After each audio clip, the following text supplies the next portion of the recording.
So students will continue with the chapter party system in India. So as in the last class we had discussed about the social and ideological coalition formed by the Congress. So it is the capability of Pandit Jawaharlal Nehru, our first Prime Minister, that he able to accommodate all sections of the society. So social sections हर तरह के, चाहे upper caste हो, lower caste हो, all religious groups, then rich class, poor class. Then if I talk about the ideological coalition, radicals, conservative, socialist, communist, capitalist, हर तरह के ideological group के जो भी members थे, they all were there in Congress. So this was the reason that Congress was at that time a very successful political party. और इसी reason की वजह से कांग्रेस को काफ़ी सक्सेस मिली थी. कांग्रेस काफ़ी इन्फ्लुएंशियल पॉलिटिकल पार्टी थी and there was no other single party who could compete, who could even near to the votes that Congress get. So कोई भी और पॉलिटिकल पार्टी इस पोजीशन में नहीं थी. नाउ देन जो नेहरू एरा था, that is from 1947 to 1964. Here you can see in the screen that in May 1964 Jawaharlal Nehru passed away. So उनके tenure में Congress was very powerful political party. Then just after his death, this political party faced the challenge of political succession. Political succession means कि there was lot of chaos going in the party that who should become the prime minister. So ये एक बहुत बड़ा major question था जिसने कांग्रेस के सामने कुछ चैलेंजेस पोज किए और तभी से कांग्रेस ने स्ट्रगल करना स्टार्ट किया. ऑल्दो कांग्रेस तब भी पावरफुल थी लेकिन Congress faced lot of challenges at that time. So that we will discuss कि अब नेहरू एरा जैसे एंड हुआ तो उसके बाद कांग्रेस ने कैसे डेवलपमेंट किया अपना. So after the death of first Prime Minister Pandit Jawaharlal Nehru, serious questions arose like who should become the Prime Minister. So ये first question था.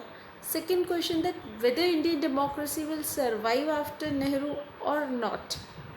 सबको ये लग रहा था कि अब नेहरू जब तक थे तब तक उन्होंने सिचुएशंस को हैंडल कर लिया, सभी मेंबर्स को उन्होंने बाइंड करके रखा, किसी को पार्टी छोड़ के जाने दिया. ऑल्दो उस समय भी काफ़ी कॉन्फ्लिक्ट थे, कॉन्ट्रडिक्शंस थे.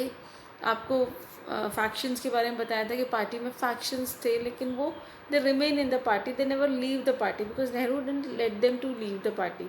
सो नाउ व्हाट विल हैपन कि अब लीडरशिप तो चली गई.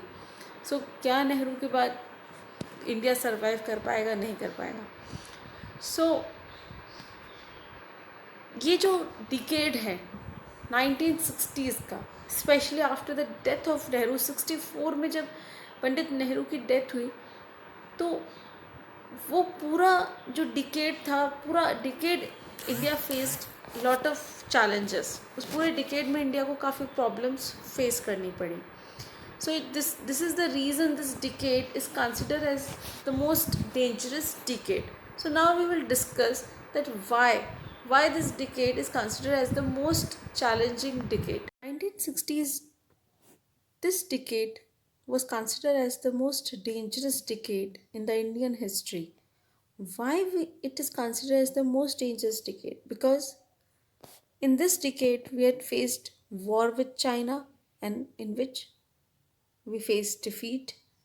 Then, just after 2 years of Indo-China War, the first Prime Minister, Pandit Jawaharlal Nehru, he also passed away.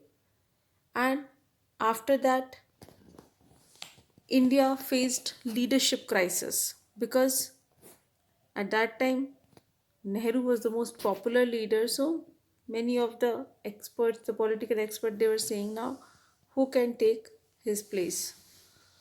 Now, apart from this,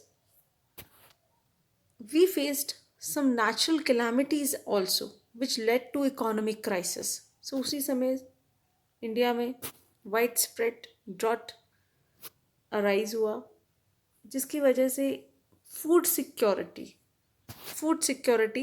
बहुत ज़्यादा इंक्रीज़ हो गई। फूड शॉर्टेज बहुत ज़्यादा इंक्रीज़ हो गई, which led to poverty, inequality, and at that time communal and regional divisions were also quite hyper. People were demanding regional autonomy at that time. Many of the states, they were saying that they want to get a separate statehood, क्योंकि एक ही state में बहुत सारे regions थे जो separate होना चाहते थे, तो ये डिमांड्स बहुत ज़्यादा चल रही थी.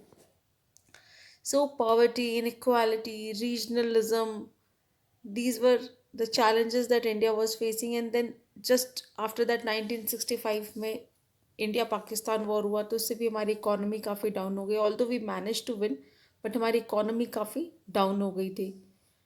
And Lal Bahadur Shastri who became the next prime minister, but उनकी भी डेथ विद इन 2 years उनकी भी डेथ हो गई. तो अगेन लीडरशिप क्राइसिस.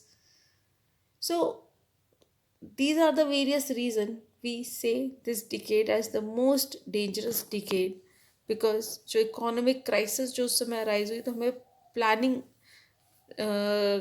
जो इंडिया के 5 year प्लान्स थे उनमें भी एक बहुत बड़ा ब्रेक लेना पड़ा. 2 years का ब्रेक लेना पड़ा उस सिचुएशन को टैकल करने के लिए. इवन उसमें हमें 2 years तक का वेट करना पड़ा नेक्स्ट प्लानिंग के लिए.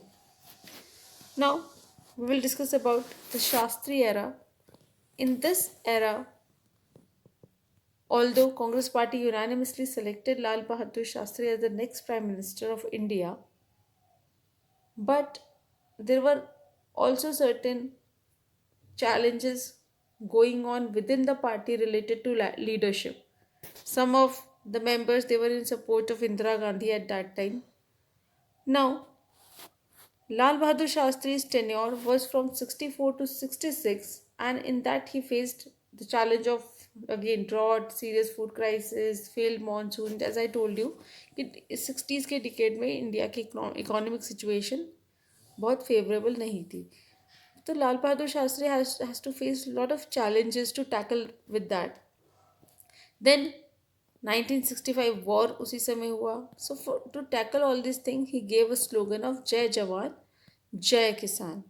So he inspired the peasants and the military of India. And in 1966 he expired in Tashkent. So 65 war के बाद ताशकंद एग्रीमेंट के लिए जब वो ताशकंद गए थे, so एट दैट टाइम उनकी डेथ वहाँ हुई ताशकंद में ही. सो उनका टर्नओवर बहुत लिमिटेड था, बहुत लिमिटेड उनको अपना रोल प्ले करने की अपॉर्चुनिटी मिली. सो आफ्टर दैट नेक्स्ट जो प्राइम मिनिस्टर है इंडिया की, that is Indira Gandhi. So that we will discuss in our next class about the rule of Indira Gandhi.